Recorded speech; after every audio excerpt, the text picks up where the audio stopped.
طاعة الله. أعوذ بالله من الشيطان الرجيم. بسم الله الرحمن الرحيم. الحمد لله الذي نور قلوب العارفين بنور معرفته وأثبت فؤاد أنبيائه وأوليائه بقصص الأنبياء والمرسلين وأكمل إيمان المسلمين والمؤمنين بولاية علي أمير المؤمنين عليه السلام.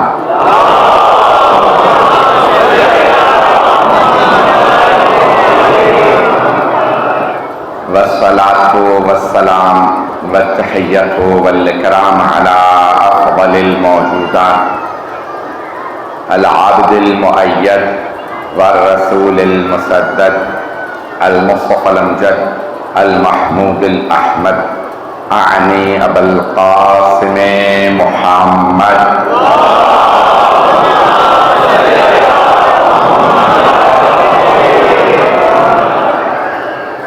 وعلى روحه ونفسه وصهره ووصيه سيد الأتقياء والأصفياء مولى الموالي إمام المتقين علي بن أبي طالب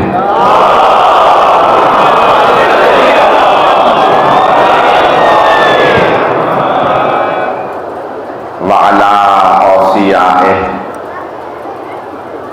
لا سيما بقية الله في الأرضين روحي وأرواح العالمين لتراب مقدمه الفداء واللعنة الدائمة على أعدائهم أجمعين من الآن إلى قيام يوم الدين. أما بعد فقد قال أمير المؤمنين علي بن أبي طالب عليه الصلاة والسلام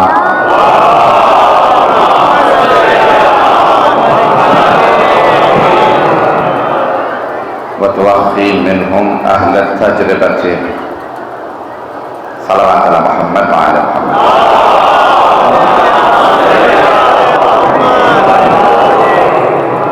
اذان گرامی امیر المؤمنین کا جو مکتوب ہے مکتوب نمبر 53 حضرت مالک اشتر کے نام مولا امیر علیہ السلام کی فوج کے سپہ سالار ہیں. ان کا یہی شرف بہت کہ مولا کی ہر جنگ کے سپہ سالار حضرت مالک اشتر ہیں.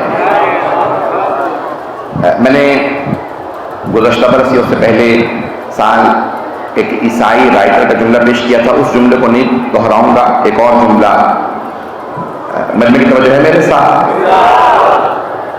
جارج جورڈک کے نام سے عیسائی مسیحی بہت بڑا رائٹر گزرا ہے. چند برس پہلے 6-7 برس پہلے انتقال ہو گیا. تقریباً 100 برس کے قریب اس کا سن و سال تھا.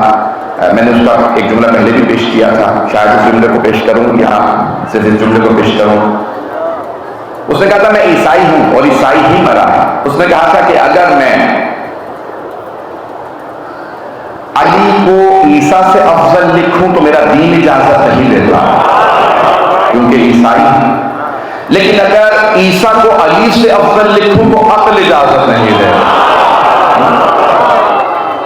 عقل کہتی ہے کہ علی افضل ہے.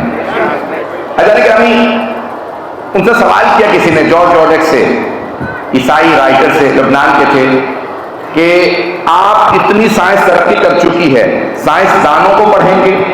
300 سے زیادہ بڑے سائنسدان گزرے ہیں. اس نے کہا نہیں, میں ابھی بھی دوبارہ نہج البلاغہ ہی کو پڑھوں گا. عیسائی ہے جارج جورڈک. میں جو آج پیش کرنا چاہ رہا ہوں اس کو سن لیجیے گا.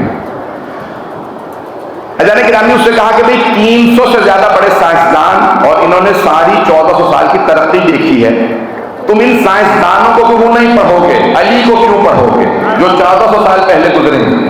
تو جارج جورڈک نے جملہ کہا کہ اگر ان سائنسدانوں کو علی کا پتہ چل جائے تو یہ بھی علی کو پڑھیں گے.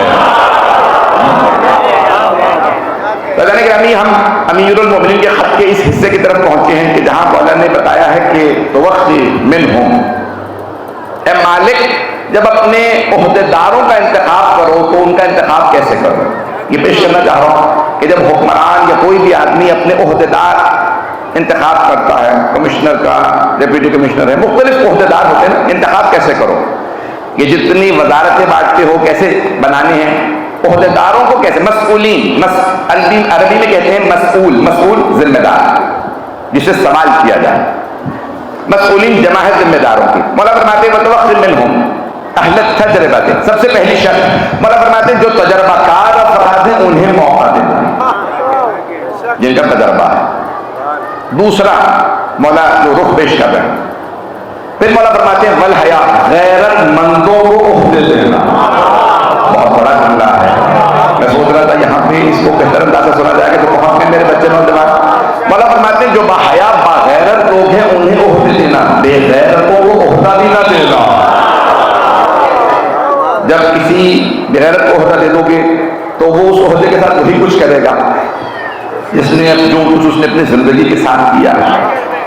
گرامی غیرت مند کو مولا فرماتے ہیں، پھر فرماتے ہیں کہ جب انتخاب کرو تو دیکھنا کہ کب سے کوئی اسلام پہ ہے، اہل ایمان ہے، جو ابھی ابھی ایمان لایا ہے، میں جملہ کہہ گیا ہوں، تازہ مسلمان ابھی اسلام سیکھے گا، ایمان سیکھے گا، بعمل بنے گا، وہ جو پیدائشی مومن ہے اسے اولویت دینا۔ اس جملے کو بھی میں صحیح طرح پہنچا نہیں سکا۔ عزیزان گرامی، پاکستان کے ایک مشہور اہل سنت کے بہت بڑے اسکالر گزرے ہیں جو ذوالفقار علی بھٹو صاحب کی حکومت میں بھی وزیر مذہبی امور رہے تھے، کوثر نیازی صاحب پنجاب کے تھے، تو انہوں نے جملہ کہا تھا علی پہلے مسلمان نہیں ہے، علی پہلے ہی سے مسلمان ہے۔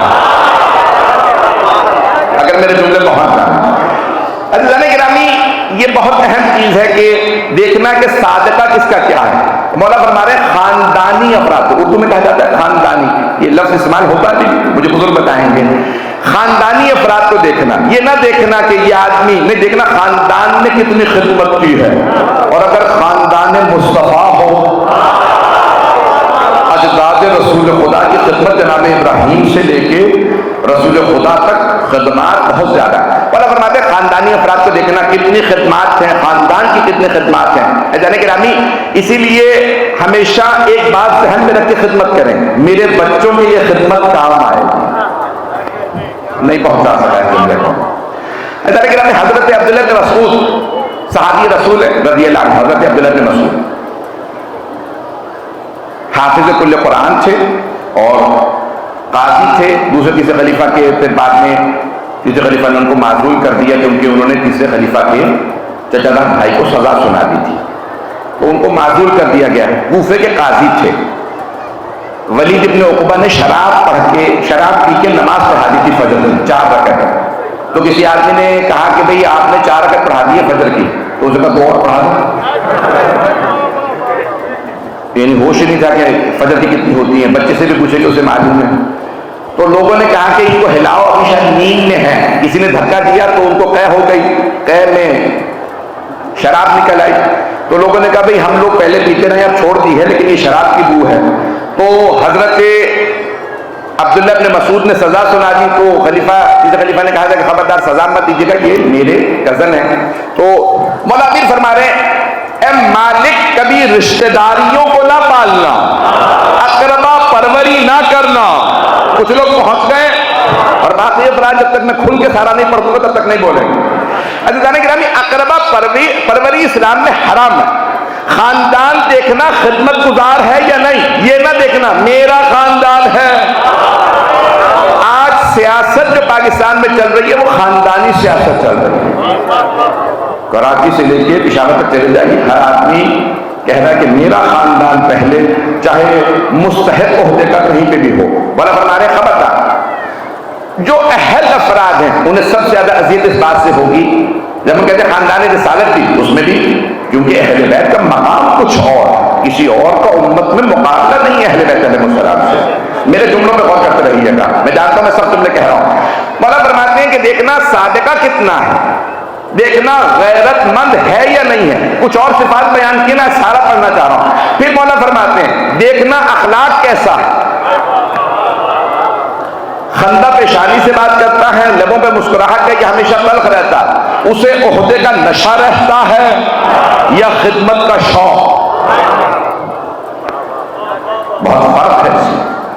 کئی افراد کو اگر کرسی مل جائے نا تو ان کو فوراً نشہ طاری ہو جاتا ہے، تمہیں نہیں معلوم میں اس عہدے پہ ہوں. اور کئی افراد یہ سمجھتے ہیں میں عہدے پہ آیا ہوں تو خدمت کی غرض سے آیا ہوں. چلے میں اس کو اور زیادہ کھول دیتا ہوں. حضرات گرامی، برطانیہ نے 90 برس حکومت کی ہے بر صغیر پہ. جب 1947 میں بر صغیر پاک و ہند آزاد ہو گیا تو ان کے یہاں پہ 1,90,000 سے زیادہ فوجی اور سول سرونٹ سے جو عہدیدار تھے حکومت کے، وہ سب واپس چلے گئے. کیوں؟ حکومت ختم ہو گئی برطانیہ. یہ پڑھوں سنیں گے اب سارا ہر موضوع کو سنیے گا. تو 1,90,000 سے زیادہ افراد واپس چلے گئے. وہ برطانیہ کا جو عہدیدار تھا، جو وزیر تھا، اس نے کہا ان سب کو میں نے نوکری سے نکال دیا، یا تو یہ کسی اور ملک میں جا کے خدمت کریں، کسی اور ملک میں جا کے لڑیں، سول سرونٹ جتنے بھی ہیں وہاں جا کے خدمت کریں، افریقہ میں یا اور ملکوں میں. یہ برطانیہ میں کام نہیں کر سکتے. ان سب نے مظاہرے شروع کر دیے، ہم سب کو نوکری سے نکال دیا گیا، ابھی تو ہماری ریٹائرمنٹ بھی نہیں ہوئی. مظاہرے شروع ہو گئے. پارلیمنٹ نے حکم دیا وزیر صاحب اپنی رائے پہ نظر ثانی کر لیجئے، فیصلے پہ نظر ثانی کر لیں. مظاہرے ہو رہے ہیں، اخباروں میں چھپ رہا ہے اور ٹی وی آ چکا تھا برطانیہ میں، پاکستان میں نہیں آیا تھا ابھی. تو لوگ دیکھ رہے ہیں، سب پڑھ رہے ہیں. تو مخالفت بہت زیادہ ہو رہی حکومت کی. اگر آپ نظر ثانی کریں، اس نے کہا ٹھیک ہے میں نظر ثانی کرتا ہوں. پھر اس نے پارلیمنٹ میں اعلان کیا کہ نہیں، ان سب کو نوکری سے نکال دو. کہا کیوں؟ کہا کیونکہ وہاں ہم حاکم تھے اور وہ سارے ہمارے لیے رعایا تھے. ان سب کو بتایا گیا تھا تم حاکم ہو، یہ سب تمہارے غلام. اب یہ برطانیہ میں آ کے برطانیہ کے لوگوں کو بھی غلام سمجھیں گے. کچھ لوگ پہنچے، کچھ نہیں پہنچے. کہ ہم نے برصغیر پاک ہند کے لوگوں کو غلام سمجھایا تھا، ان کے ذہن میں تبدیلی نہیں آئے گی. یہ ابھی بھی سب کو غلام سمجھتے ہیں. عہدہ بدل جائے، ملک بدل جائے، کردار تو وہی ہے. کئی لوگ اسلام سے پہلے بنو امیہ، پتہ نہیں لوگ پہنچ رہے ہیں نہیں پہنچ رہے، اسلام لے آئے تھے، ابھی تک اسلام نفوذ نہیں کیا تھا. رسول خدا نے فرمایا جس میں اسلام سرایت کر جائے اسے عہدے پہ لاؤ. جس کا کردار نہ بدلے اسے عہدہ نہ دینا. مولا نے فرمایا مالک عہدہ دیتے ہوئے سوچ لینا کردار بدلا ہے یا ابھی بنو. اب پہنچ گئے میرے جملے، میری باتیں پہنچ رہی ہیں؟ اونچی آواز سے صدا آتا ہے.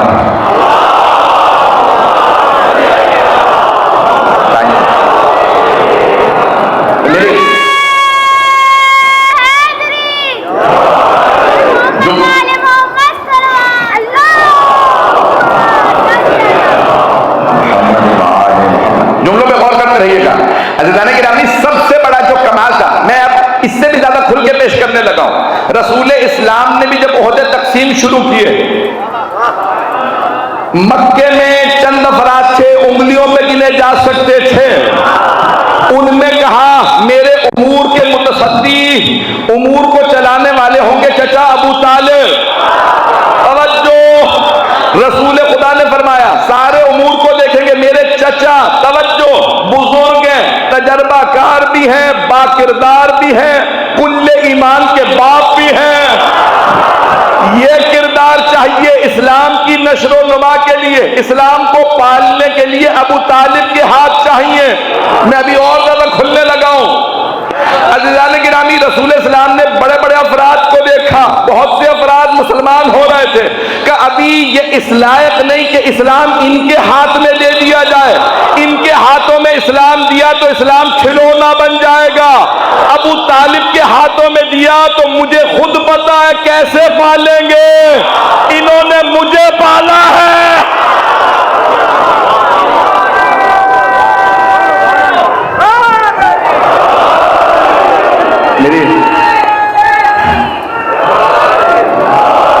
میرے جملے بہت رہے ہیں. عہدہ بہت اہم ہے. بہت سے افراد کو عہدہ اسے نشہ چڑھ جاتا ہے، مجھے عہدہ مل گیا. میں تو سخت جملہ کہہ رہا ہوں. بہت سے افراد کو ہیروئن کا اتنا نشہ نہیں ہوتا ہے جتنا عہدے کا نشہ ہوتا ہے. آپ لوگ تو بہت ہی پریشان ہو کے سن رہے ہیں. بیٹا پانی دے. اصولوں کی بات کر, دشمن بھی اور سامنے اصولوں کی بات کر.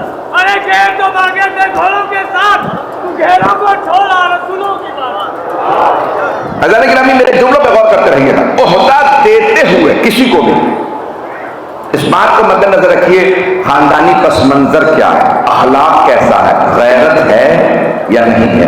آئیے چند اصول جو مولانا نے فرمائے ہیں. تجربہ کتنا ہے.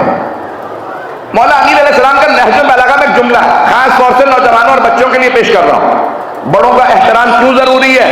فرماتے ہیں مولا کائنات, اگر علم سے زیادہ میرے نزدیک کوئی چیز ہے, مولا کائنات سے دنیا میں عظیم کوئی نہیں اللہ رسول کے علاوہ.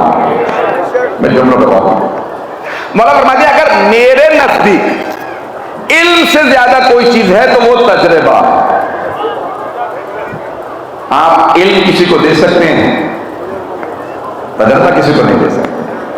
جب تک کہ وہ خود نہیں گزرے گا اسے تجربہ نہیں ہوگا. جب تک وہ خود نہیں وقت گزارے گا. مولا یعنی حضرت مالک اشتر کا مقام اتنا کیوں ہے. مولا فرماتے تھے مجھے مالک سے اس لیے اتنی محبت ہے, دوسروں کو سمجھانا پڑتا ہے میرا فیصلہ کیا ہے, مالک سمجھتا ہے علی کا فیصلہ کیا ہے. پتہ نہیں میرے جملے پہنچ رہے ہیں یا نہیں پہنچ رہے ہیں. بھی جو لوگ پہنچ رہے ہیں تھوڑی سی توجہ کریں. مولا کائنات کوفے میں ہیں, حضرت مالک اشتر مصر جا رہے ہیں, مصر میں رہ کے جانتے ہیں کہ اس موقع پہ میرے مولا کا فیصلہ کیا ہوگا. کسی کی اتنی معرفت ہو تو مالک اشتر بنتے ہیں. تجربہ مولا فرما رہے ہیں. اور پھر فرماتے ہیں غیرت. یہ بڑی عجیب و غریب شرط ہے. میں سب بڑے الفاظ میں اس کو پیش کر رہا ہوں اور آپ خوبصورت انداز سے سن رہے ہیں میرے ٹوٹے موٹے الفاظ کو. غیرت کیوں ضروری ہے. سید الشہداء کا ایک جملہ پیش کر رہا ہوں. آپ فرماتے ہیں روز عاشور فرماتے ہیں وَيْحَكُمْ آلِ ابو سفیان, اے ابو سفیان کی اولاد وائے ہو تم پہ, اگر دین نہیں ہے تو آزاد مرد کو بنو. کچھ لوگ پہنچ گئے ہیں. کونوا احرارا فی دنیاکم, اگر تمہیں دین نہیں چاہیے, اللہ کو نہیں مانتے, میرے جد رسول خدا کو نہیں مانتے, میرے بابا علی مرتضیٰ کو نہیں مانتے, تو دنیا میں آزاد فکر تو بنو, غلام کیوں ہو. عزیزان گرامی بہت سے افراد اپنے آپ کو آزاد سمجھتے ہیں, میرے ہاتھوں میں زنجیریں نہیں ہیں, فکری لحاظ سے غلام. جو حسینی ہوگا وہ فکری لحاظ سے غلام نہیں ہوگا. ذہن غلام نہیں ہونا چاہیے. ایک عکس, ایک تصویر لیے گھوڑے کی, رسی باندھ رکھی ہے اور ایک چھوٹی سی کرسی سے اس رسی کو باندھ رکھا ہے. گھوڑا کھڑا, کیوں, اس کے ذہن میں یہ میں بندھا ہوا ہوں. کچھ لوگ پہنچ گئے ہیں. اس کے گھوڑے کی تربیت یہ ہے کہ تجھے باندھا گیا, اب جانا نہیں, کھڑا. کئی افراد آزادی ملے ہمیں 80 برس ہو گئے, لیکن ابھی تو غلامی ذہن سے نہیں,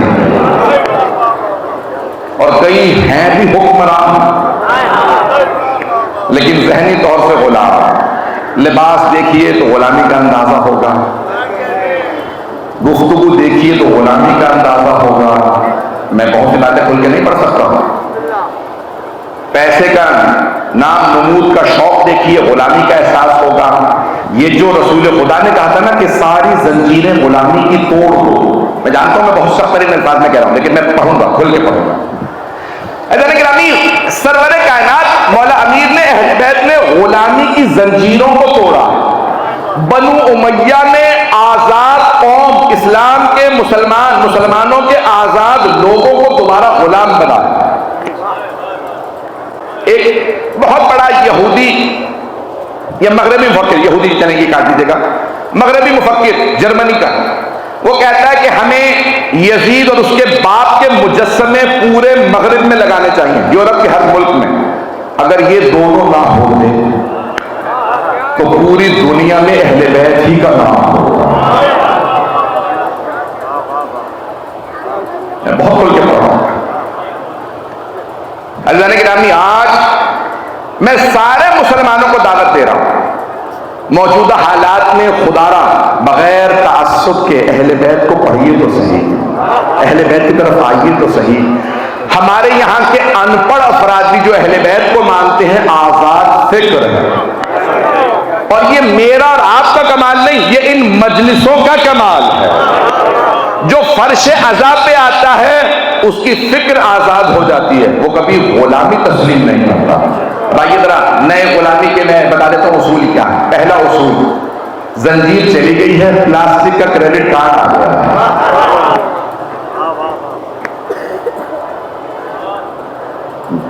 پہنچ رہے ہیں میرے دل میں؟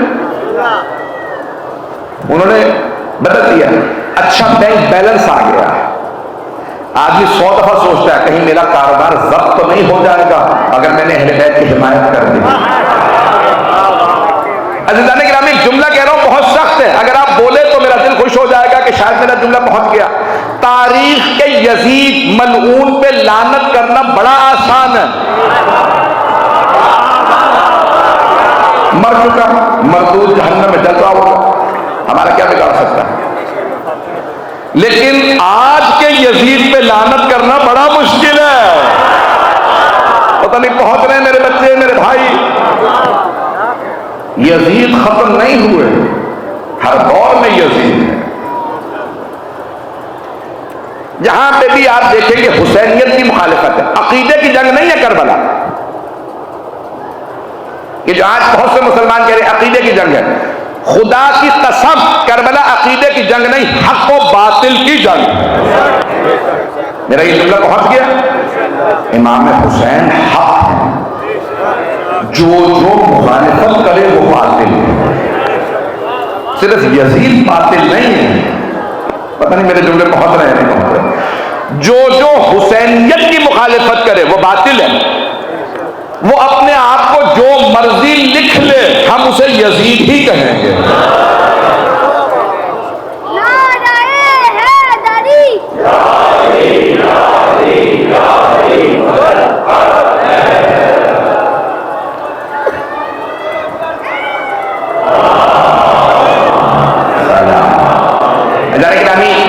مولا امیر فرما رہے شرائط دیکھو. پہلی غیرت،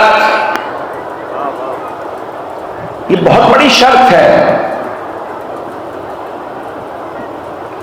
پوچھا گیا کہ سب سے بڑی نشانی کیا ہے بے غیرتی کی. یہ میں بہت زیادہ کھل کے پڑھ رہا ہوں، بچے اور نوجوان بیٹھے ہیں، مجھے امید ہے انہیں لوگ مثبت انداز سے سنیں گے. میرے بہت سے بھائی کھڑے ہیں، آج موسم پہلے دن بہتر ہے، تینوں دن ہمارا یہ دونوں دن گشت ہے، لیکن آج مجھے اندازہ ہے کہ لوگ اس گرمی کی شدت حبس کے باوجود مجمع دور دور سے آئے. سب سے بڑی بے غیرتی کی نشانی کیا ہے؟ یہ جو بار بار رسول اسلام نے کہا غیرت مند آئے. عزیزان گرامی ہاتھ جوڑ کے کہہ رہا ہوں میری بات کا برا نہ منائیے گا، میدان جنگ میں بھی علم دو تو کسی غیرت مند کو دینا.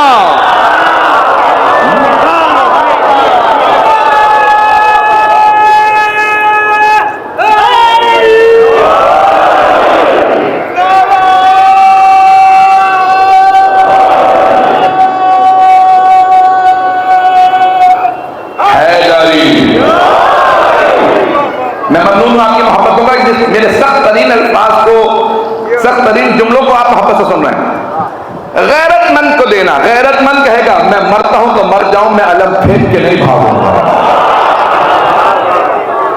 ہر جگہ غیرت شرط ہے. یہ جملہ مولا امیر کا میں اس کی وضاحت کرنا چاہ رہا ہوں ڈھکے چھپے الفاظ میں. پوچھا سب سے بڑی نشانی کیا ہے غیرتی کی؟ تو فرمایا کہ اگر کوئی نامحرم اس کی کسی محرم کی اس کے منہ پہ غلط انداز سے تعریف کرے اور وہ خوش ہونے لگے. پتہ نہیں میرے جملے پہنچے یا نہیں پہنچے، اس زیادہ کھول کے نہیں میں پڑھ سکتا بچے میں. تو کہا یہ سب سے بڑی نشانی ہے بے غیرتی. ہمارے لاکھوں درود و سلام حسین ابن علی تھے. یزید غیرت کے اس دیوار کو گرا رہا تھا، رشتوں کو مٹا رہا تھا. میرے بزرگ پہنچ جائیں گے، جنہوں نے تاریخ پڑھی ہے وہ پہنچ جائیں گے. میں ممبر کے احترام میں کھل کے نہیں پڑھ سکتا. عزیزان گرامی، یزید ملعون غیرت کی دیواریں گرا رہا تھا، رشتوں کے پاس مٹا رہا تھا. حسین ابن علی نے کہا ماں ماں ہے، بہن بہن ہے، بیٹی بیٹی ہے. پہنچ گئے حضرات، میرے بہت سے بھائی بچے پہنچ گئے. عزیزان گرامی، حسین ابن علی علیہ السلام ہماری لاکھوں روح قربان، انہوں نے اس دیوار کو گرا. وہ یزید ملعون، میں یہ دیوار گرانے نہیں دوں گا جو میرے جد رسول خدا نے بنائی. غیرت، یہ جو مولا امیر اس میں تاکید کر رہے ہیں میرے بزرگ، ان جملوں پہ جو پہنچ رہے ہیں میرے بھائی میرے بچے، پہلی شرط کسی کو عہدہ دو، دیکھو غیرت ہے یا نہیں. مولا فرماتے ہیں ایک اور جملہ، اس کا بھی ترجمہ بڑے ڈھکے چکے الفاظ میں کروں گا، ما زنا غیور قط. مولا فرماتے ہیں غیرت مند کبھی زنا نہیں کرے گا. مالک، انتخاب کرنا تو غیرت مندوں کا کرنا. سب سے بڑی نشانی بنو امیہ کی یہ تھی، ان میں غیرت نامی چیز ہی نہیں تھی. جتنا مرضی پاس کر لیجئے قانون، بنو امیہ کو میں کبھی بخشنے والا نہیں. ان کی بخشش نہیں ہو سکتی جب اللہ رسول کے نزدیک بخشش نہیں ہے. میرے جملے پہنچ رہے ہیں؟ یہ جملہ پتہ نہیں پڑھوں یا نہ پڑھوں. امیر المومنین علیہ السلام نے خط لکھا، شام والے کو کہا کہ بھئی یہ جو تم نے لکھا کہ یہ زیاد، چلیں پڑھ دیے تھے. عبید اللہ ابن زیاد، عبید اللہ ابن زیاد گورنر تھا یزید کا، اس کا باپ تھا زیاد ابن زیاد. عجیب و غریب نام، زیادوں کا بیٹا. باپ کا کردار کیا تھا؟ اسے کہتے تھے زیاد ابن ابی، زیاد جو اپنے ہی باپ کا بیٹا ہے، جس کے باپ کا ہی نہیں پتا. خدا کی قسم میرے بہت سے بھائی شاید اس کو ہنسی میں اڑا دیں، سب سے بڑا ظلم اسلام کے ساتھ یہ ہوا ہے جن کے شجروں کا پتہ نہیں تھا انہیں بڑے بڑے عہدوں پہ بٹھا دیا. پتہ نہیں میرے جملے پہنچ رہے ہیں میرے بچے میرے بھائی. خدارا یہ مجلس ایسے نہ چلی جائے میری، میں بہت اپنی جان ہتھیلی پہ رکھ کے مجلس پڑھ رہا ہوں.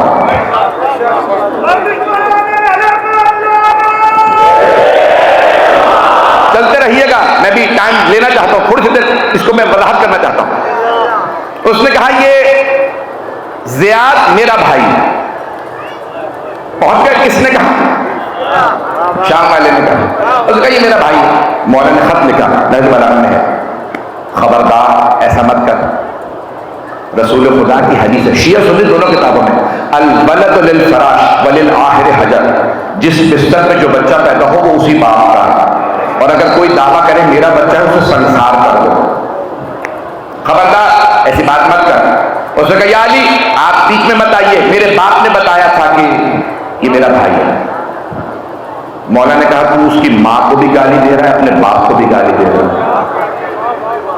پھر اس نے کہا یا علی آپ بیچ میں مت آئیے، مجھے پتا ہے میں کیا کر رہا ہوں. عزیزان گرامی، جسے شریعت کا اتنا سا پاس نہ ہو اور لوگ کہیں نہیں اسے رضی اللہ کہنا ہی ہے. پتہ نہیں لوگ پہنچ رہے نہیں پہنچ رہے. عزیزان گرامی، مولا کائنات نے فرمایا سیرت نبوی کو تو پامال کر رہا. بد کردار ترین افراد جب بہترین عہدوں پہ آ جائیں تو پھر دین کی فاتحہ پڑھ لیجئے. ایک اور جملہ کہہ کے آگے بڑھوں گا. یہ میں نے شاید جملہ پڑھا ہے اور مجھے یاد نہیں آ رہا میں نے یہاں پڑھا ہے یا کسی اور مقام پہ کراچی میں. یہ میں نے جملہ پڑھا. مولا حسین فرماتے ہیں الدعی ابن الدعی رکزنی بین اثنتین بین السلۃ والذلہ. ڈکشنری میں اٹھا کے دیکھ لیجئے، دعی مولا حسین کا جملہ ہے. مولا فرماتے ہیں الدعی ابن الدعی، وہ جس کے باپ کا پتہ نہیں علی کے بیٹے سے بیعت مانگ رہا. جو پہنچ گئے ان پہ سلام. میری آج کی مجلس خدا رہا، اسے دوبارہ بعد میں سن لیجئے گا. مولا فرماتے ہیں الدعی ابن الدعی، وہ جس کے باپ کا پتہ نہیں علی کے بیٹے سے کہہ رہا ہے بیعت کر لیجئے. پھر مولا فرماتے ہیں ابن الدعی، جس باپ سے منسوب ہے اس کے اپنے باپ کا پتہ نہیں.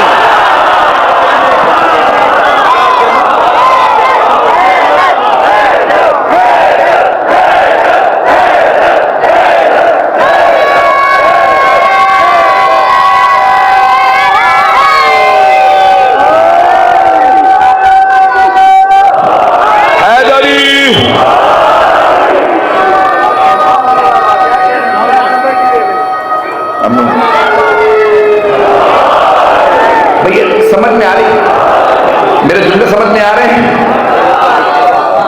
اللہم صلی علی محمد۔ میری مجلس پہنچ رہی ہے اللہ کی گرامی؟ یہ جو مولا امیر خط میں لکھ رہے ہیں، شجرے دیکھ کے عہدے دینا، خاندان دیکھ کے عہدہ دینا، غیرت دیکھ کے عہدہ دینا، جب پس ترین افراد بڑے عہدوں پہ آ جائیں وہی کچھ ہوتا ہے جو اسلام کے ساتھ ہوا۔ کیا ہوا؟ آپ کے سامنے تاریخ بلا پر ہمارے اخلاق دیکھنا، کردار دیکھنا، غیرت دیکھنا، خاندان دیکھنا، سب کچھ دیکھنا، پھر عہدہ دینا۔ بڑے عہدوں پہ آئیں گے کیا کہیں گے؟ جسے علی نے گورنر بنایا تھا یہ اس گورنر کے عہدے دار۔ میرے جملے پہنچ رہے ہیں؟ اللہ نے گرامی اتنی تاکید کی ہے اسلام نے، بہت سخت جملہ ہے، مجھے معاف کر دیجیے گا۔ مولا نے اپنے گورنر کو خط لکھا، میں نے تمہیں معزول کر دیا۔ انہوں نے لکھا، مولا مجھ سے کون سی کوتاہی ہوئی ہے؟ مولا نے کہا تجھے ایک امیر نے دعوت دی تھی تو کھانے پہ چلا گیا۔ کہا مولا مجھے تو پتا بھی نہیں تھا وہ امیر ہے، جب گھر پہنچا تو پتا چلا یہ رئیس زادہ ہے، نواب ہے، نواب زادہ۔ مولا نے کہا تجھے سوچنا چاہیے تھا، وہ جتنے میرے ماننے والے غریب ہیں تیری بستی میں ان سب کا دل ٹوٹ گیا، علی کا نمائندہ امیر کے ہاں چلا گیا، ہمارے گھر نہیں آیا۔ پتہ نہیں میرے جملے پہنچ رہے ہیں نہیں پہنچ رہے ہیں؟ عزیزان گرامی امیر المؤمنین اس حد تک خیال رکھتے ہیں ایسا نہ ہو کسی غریب کا دل ٹوٹ جائے، اور اگر کسی کو پیسوں پہ اتنا دھوس ہو کہ تمہیں نہیں معلوم میرے پاس کتنا پیسہ ہے، دنیا میں بیت المال سے پیسے کھا کے غنی بننے والے اور سب کچھ لٹا کے امیر کہلانے والے علی۔